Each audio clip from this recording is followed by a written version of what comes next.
Kembali bersama kami dalam Gorontalo Menyapa masih dengan topik menyikapi persoalan lesbian, gay, biseksual, transgender atau LGBT. Masih bersama dengan Bapak Dr. Andes Haji Sulaiman Tongkonoo, Kepala Bidang Bimbingan Masyarakat Islam Kamil Kemenak Provinsi Gorontalo, dan saat ini sudah bergabung juga bersama kami Bapak Funco Tanipu MA selaku dosen Sosiologi Fakultas Ilmu Sosial Universitas Negeri Gorontalo. Assalamualaikum Pak Funco. Waalaikumsalam warahmatullahi wabarakatuh. Kabar baik ya hari ini?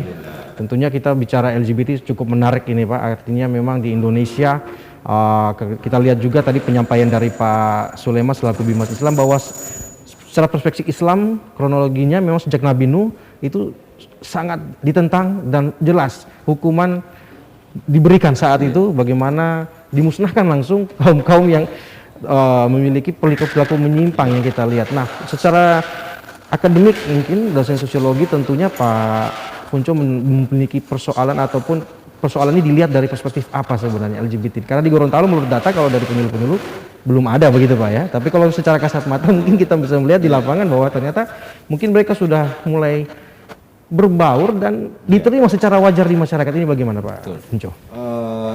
Kalau kita lihat secara umum di Gorontalo itu, di struktur sosial Gorontalo itu cuma dikenal dua, yakni Mongobuwa dan Mongolai, laki-laki dan perempuan. Beda misalnya di suku bangsa lain, misalnya kayak di Makassar, lalu kemudian kalau nggak keliru di beberapa daerah di Jawa ya, bahkan di Makassar itu sampai ada 5 jenis kelamin kalau nggak salah. Di Gorontalo dikenal 2, sedangkan yang LGBT itu hanya dikenal dengan misalnya istilah-istilah, tidak masuk dalam struktur sosial masyarakat. Kenapa? Karena Gorontalo bagaimanapun itu berdasarkan kepada Islam, ya, adatnya terutama.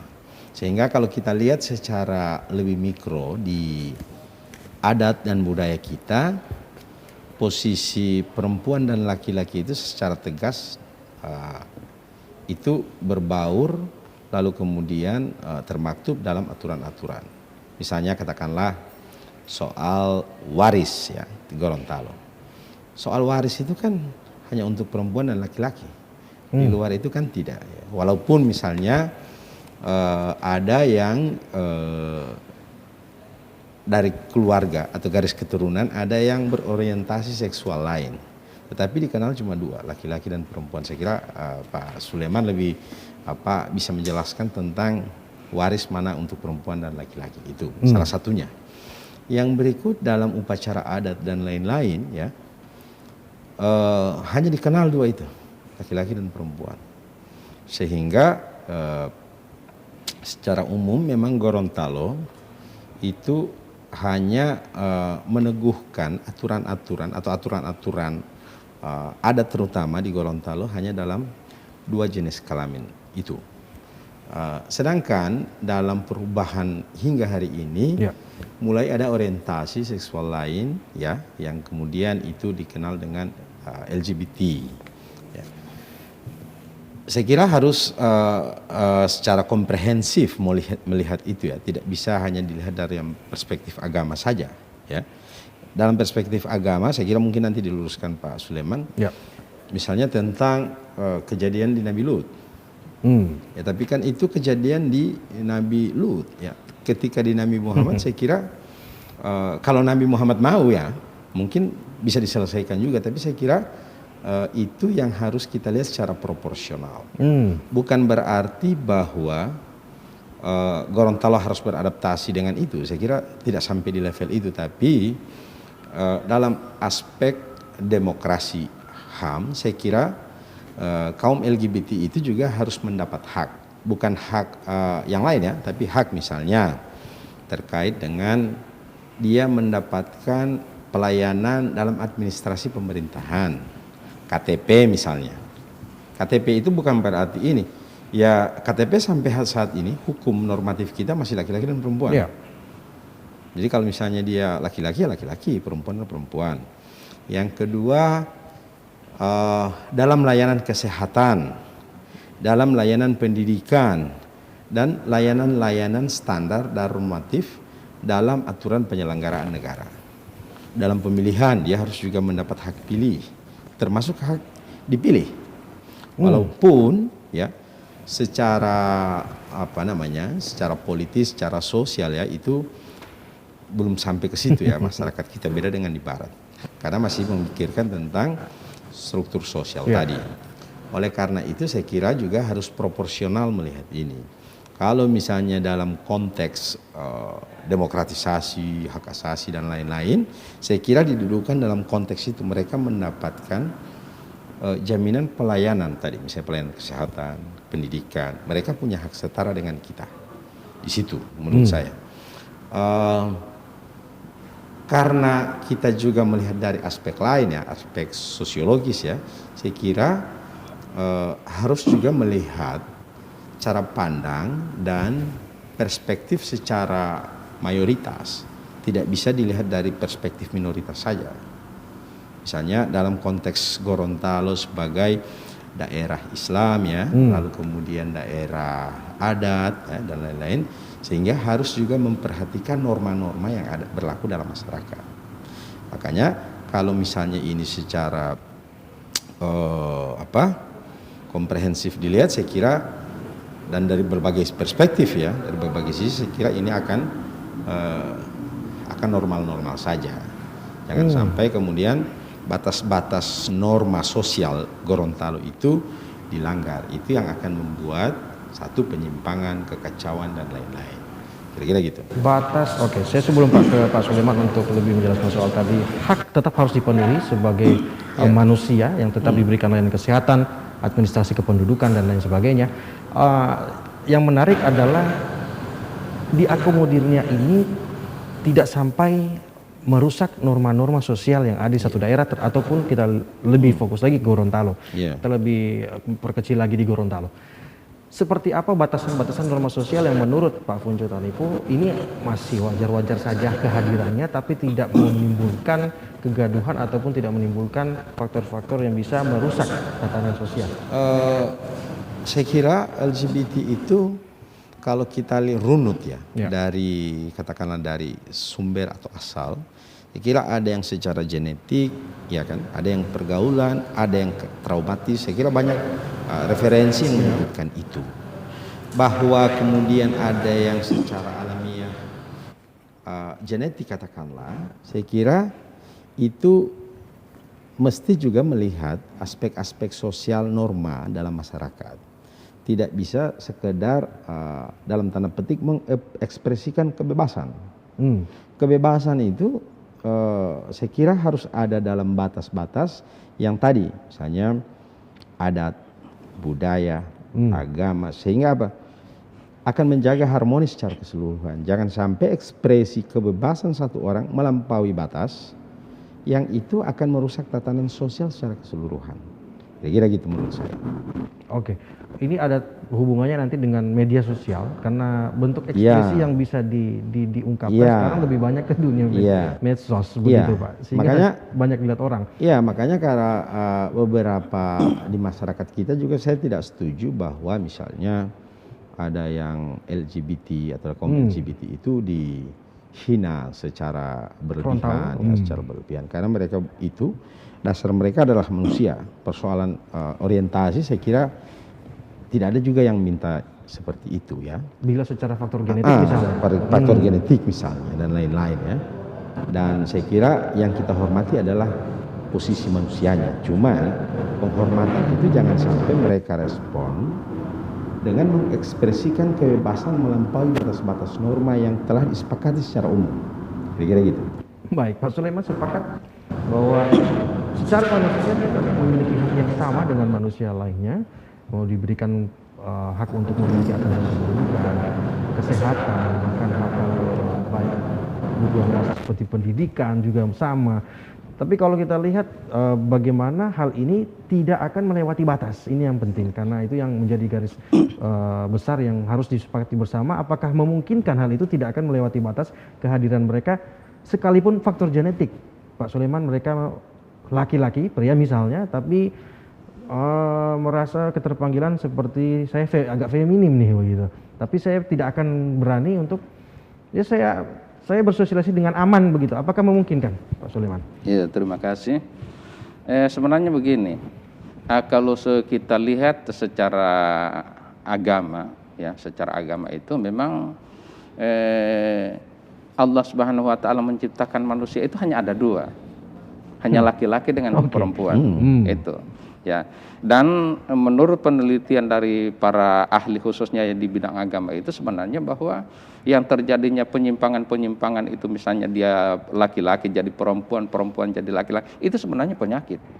Itu masuk kategori penyakit dalam agama? Ya, termasuk penyakit itu. Dan penyakit itu makanya tidak boleh dibiarkan. Makanya karena memang sudah jelas di Al-Quran itu ya hanya ada laki-laki, ada perempuan. Kalau umpamanya misalnya begini, di satu pribadi itu ada kecenderungan antara apakah dia laki-laki atau perempuan, yang dilihat itu adalah yang lebih menonjol itu laki-lakinya atau perempuannya. Jadi itu yang diikuti. Menonjol dalam hal apa? Ya, misalnya secara pribadi dia melihat ada perempuannya, ada laki-lakinya. Tapi kalau umpamanya menonjolnya misalnya laki-lakinya, berarti dia laki-laki. Berarti dia laki-laki, bukan, kalau umpamanya yang menonjolnya itu adalah perempuan, berarti dia ini perempuan. Karena yang dimaksud dengan jenis kelamin itu bukan dilihat dari alat kelamin, itu hanya alat kelamin, ya, hanya jenis kelamin. Jenis kelaminnya ini, ya, bukan begitu ada jenis kelamin tidak ditentukan dari alat kelamin seorang itu manusia. Itu hanya alat kelamin, bukan di situ yang dimaksud dengan jenis kelamin. Ada jenis itu hanya ada dua, laki-laki atau perempuan, bukan alat kelaminnya yang jadi patokan. Ya, sehingga itu kalau umpamanya ada orang seperti itu, misalnya ya kecenderungannya misalnya atau laki-laki, ya berarti jenis kelaminnya itu adalah kelaminnya itu adalah laki-laki, bukan perempuan dan seterusnya. Dan menyangkut sebagaimana yang saya sampaikan tadi bahwa kenapa LGBT ini termasuk, ya itu adalah salah satu penyakit, karena memang kita melihat dari banyak faktor-faktor yang muncul di masyarakat kita. Contohnya saya pernah hidup di waktu kuliah di Makassar. Di sana di tetangga saya itu ada seorang anak yang seharusnya dia itu adalah perempuan, tapi karena orang tuanya menghendaki sudah jauh-jauh sebelum menghendaki supaya anaknya ini laki-laki, akhirnya dari sejak bayi dia sudah siapkan pakaiannya dengan laki-laki. Akhirnya apa? Tindakannya itu adalah tindakan laki-laki, padahal dia adalah perempuan. Tapi tidak bisa dirubah karena jenis kelaminnya itu adalah perempuan, bukan laki-laki. Walaupun secara pakaiannya itu adalah seperti itu. Makanya itu yang saya katakan tadi bahwa ternyata untuk penyimpangan seperti itu ini adalah sesuatu penyakit. Makanya untuk supaya mereka kembali kepada habitatnya yang sebenarnya itu adalah ya diberikan penyuluhan dan penyuluhan ini bukan hanya kepada penyuluhan agama, tetapi semua harus sama-sama untuk mengambil alih tentang persoalan ini. Jadi ini adalah salah satu penyakit sebenarnya, dan yang namanya penyakit pasti ada obatnya. Jadi tidak boleh dibiarkan seperti itu saja. Tetapi sekali lagi sebagaimana yang disampaikan tadi bahwa memang untuk memberantas ini tidak harus dengan misalnya kita mendiskriminasi mereka, harus mereka kita rangkul. Karena mereka itu juga adalah manusia. Cuma karena kalau umpamanya kita diskriminasi, pasti mereka akan melakukan hal-hal yang lebih berbahaya lagi. Tapi kalau umpamanya dirangkul dan seterusnya dan diberikan pembinaan, saya kira sama dengan kita biasa saja. Dan diakomodir untuk dirubah. Iya, bisa dirubah karena itu adalah penyakit. Ya, menurut kacamata secara agama seperti itu. Pak Puncot, tentunya ini menarik bahwa secara genetik itu bisa dijelaskan, ataupun pernyataan tadi Pak Sulaiman, apakah bisa dijelaskan secara akademis bahwa jenis kelamin ini tidak ditentukan oleh ada alat kelamin yang melekat di seorang manusia, atau seperti apa? Secara akademis bagaimana kita menentukan bahwa ini jenis kelaminnya, dan perlakuan yang harus diberikan, dan juga nanti bersosialisasi bersama masyarakat dia harus menjadi apa begitu, Pak Puncot? Saya kira memang kalau itu harus dilihat dari sisi medis ya. Saya tidak punya untuk menjelaskan soal itu, termasuk juga psikologi.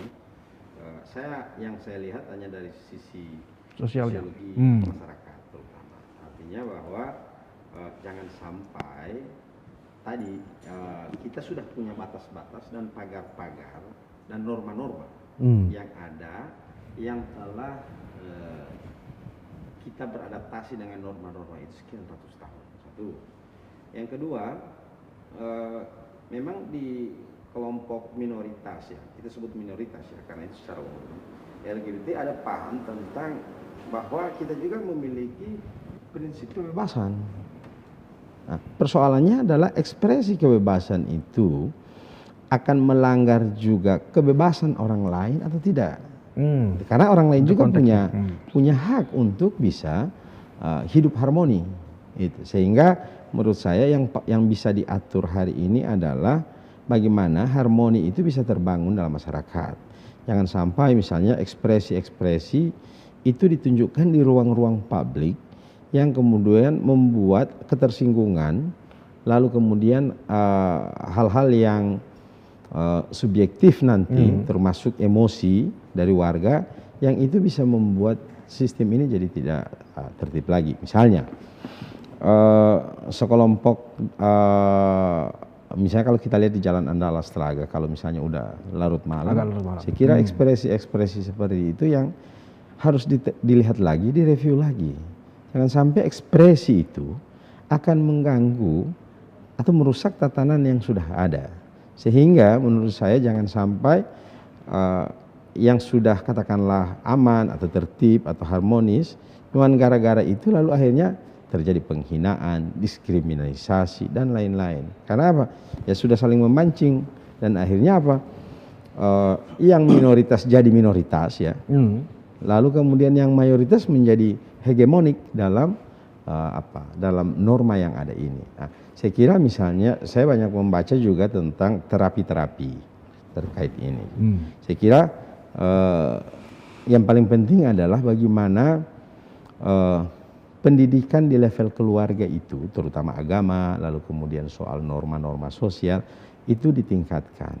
Dan pendidikan di level keluarga itu yang menjadi basis penting dari kita, tidak bisa diserahkan ke pemerintah saja terkait urusan ini.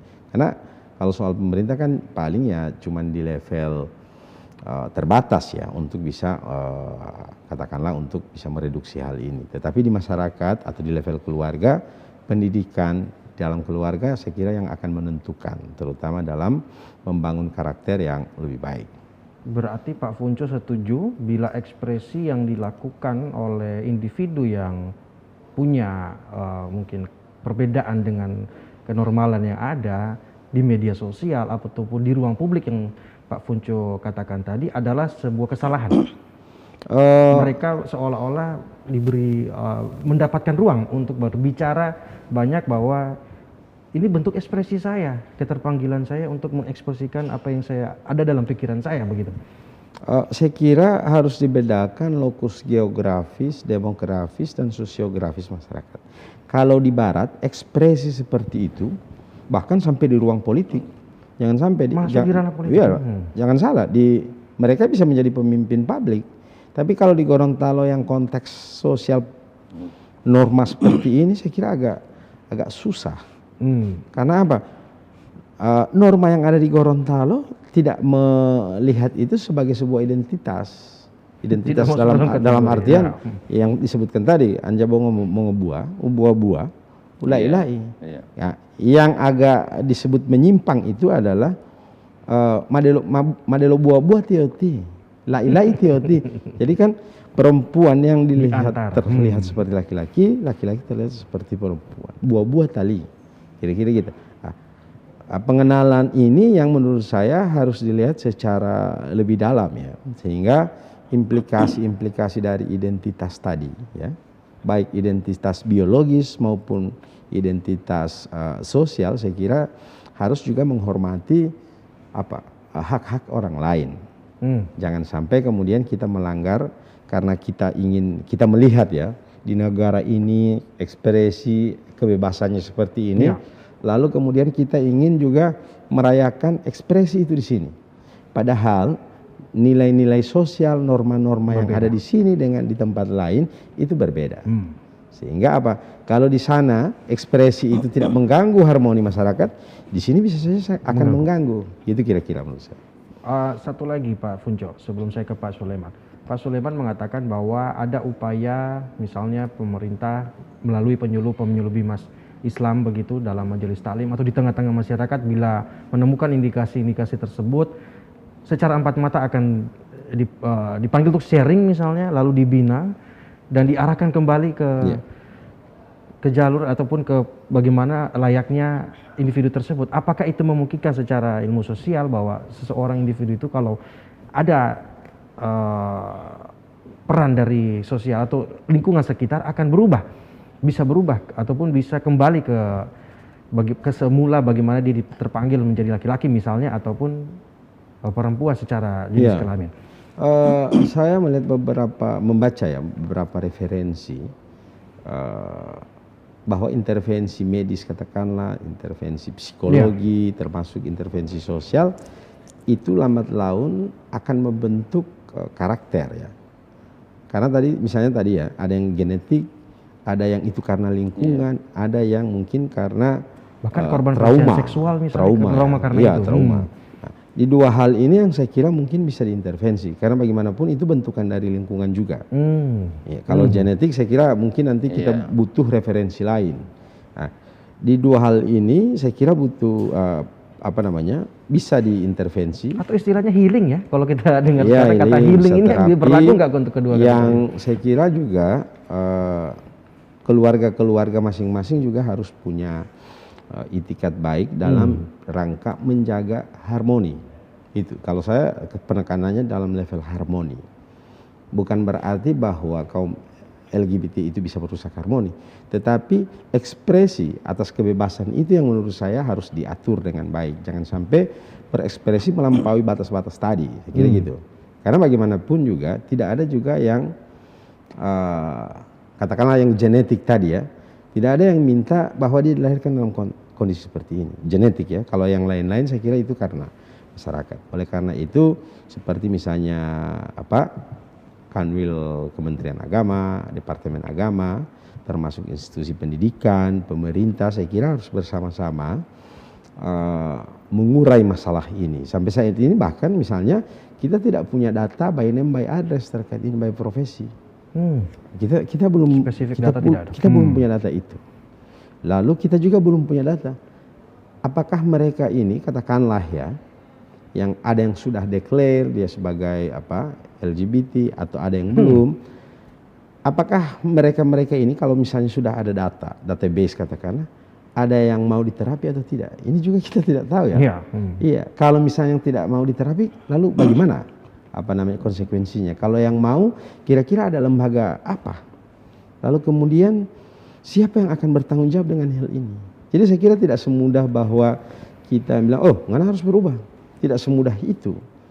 Karena juga kita tidak punya data-data yang tadi ya, yang kita butuhkan by name by address, apakah juga dia mau atau tidak, keluarganya juga mau atau tidak, lalu kemudian kita punya lembaga atau tidak yang bisa melakukan itu.